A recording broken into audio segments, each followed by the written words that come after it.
Conspiracies in the workplace.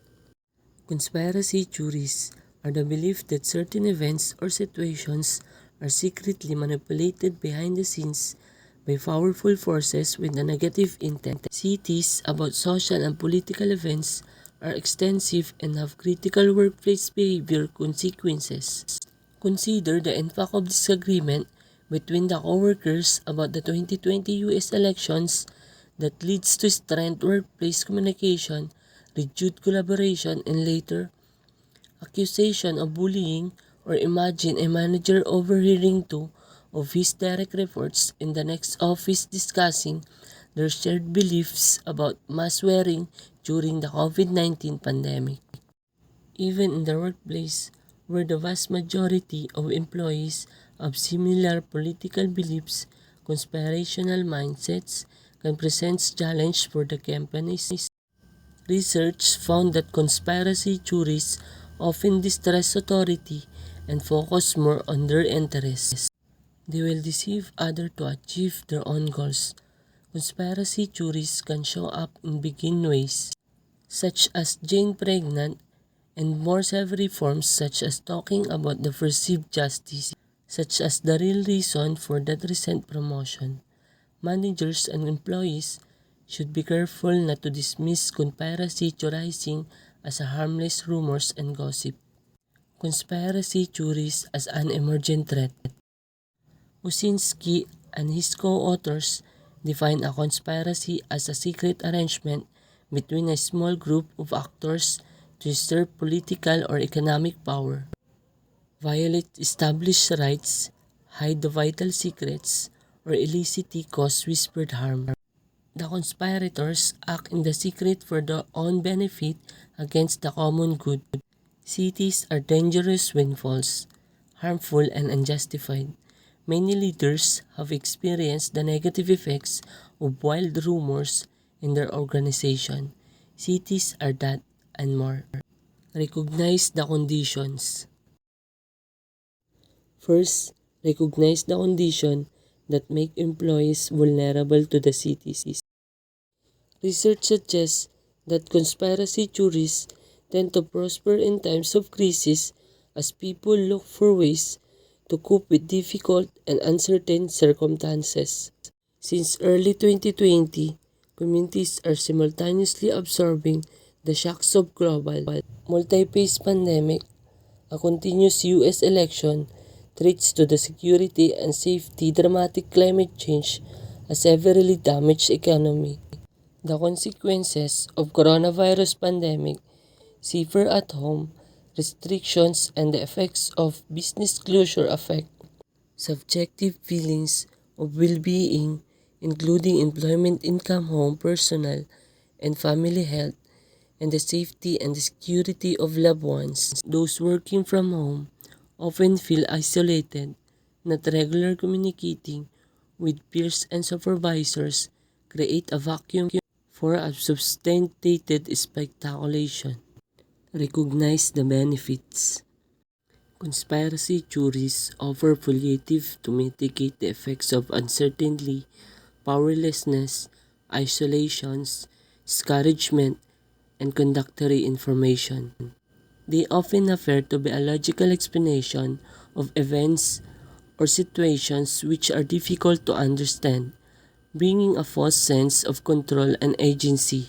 They satisfy the desire to hold oneself and one's groups in a positive regard. Shared beliefs provide a sense of community. People who support a city believe it provides answers to important, complex questions. Recognize the characteristics. The European Commission and UNESCO addressed the rise of coronavirus pandemic-related conspiracy theories with information and guidelines. They found that conspiracy theories shared 6 characteristics. 1. An alleged secret plot. 2. A group of conspirators. 3. Supposed evidence that seemed to support the cities. 4. They falsely suggest that nothing happens by accident. There are no co-accident, nothing is as it appears, and the cities connects everything. 5. They divide the world into good or bad. 6. They scapegoat people and groups. Recognize the harm. Conspiracy theories can be dangerous, warns UNESCO. They paralyze society and fuel violent extremism. The 2020 U.S. election left America divided. Workplaces where employees argue their political difference could become centers of escalating emotions. And while most people who spread cities genuinely believe in them, others deploy them cynically to achieve these effects. The harm associated with cities can take these forms. The emerge of and conflict between in-groups and outsiders. Breakdown of casual collaboration, such as forming, developing, and sustaining informal work networks, which in turn support productivity. Unwillingness to discuss exposed theories rationally. Rage and intolerance. Shift from the optimism to hopelessness. Withdrawal from the work community. Drop in the quality of work. Unwillingness to contribute discretionary effort. Rise in susceptibility to cybersecurity, phishing schemes. Coronavirus-related unsafe behavior, such as refusal to wear the mask or maintain the social distancing. Failure to get tested or treatment if required. And an unwillingness to get vaccine care, at a minimum, to consider credible evidence of the safety of vaccines. Remedy: anticipate and intervene. Psychological safety is a characteristic of flourishing organizations where psychological safety is present. Employees trust that they can express themselves without fear or negative consequences. By contrast, psychological safety deteriorates when conditions are ambiguous, unpredictable, and teetering. Organizational leaders face a predicament: enable the employees to hold and share diverse convictions while protecting their organizations from convictus that threaten their employees' well-being as we have described. We propose organizational leaders contemplate those conditions and they take actions to prevent their development and spread. Prevention. The more that leaders focus on preventing the spread of destructive cities in the workplace, the less they will need to focus on responding to them. One reason we prefer prevention over reacting to cities is that they are taught to refute. They have a self-sealing quality, the very argument that give rise to them, and account for their plausibility, make it more challenging to reboot or even question them.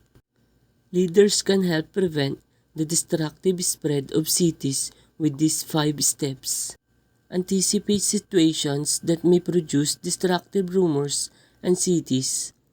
Recognize that employees working from home can feel they are in an information vacuum.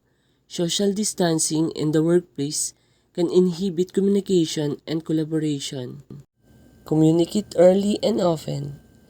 Through diverse channels, the leadership team tells employees about the company's successful performance and the planned expansion.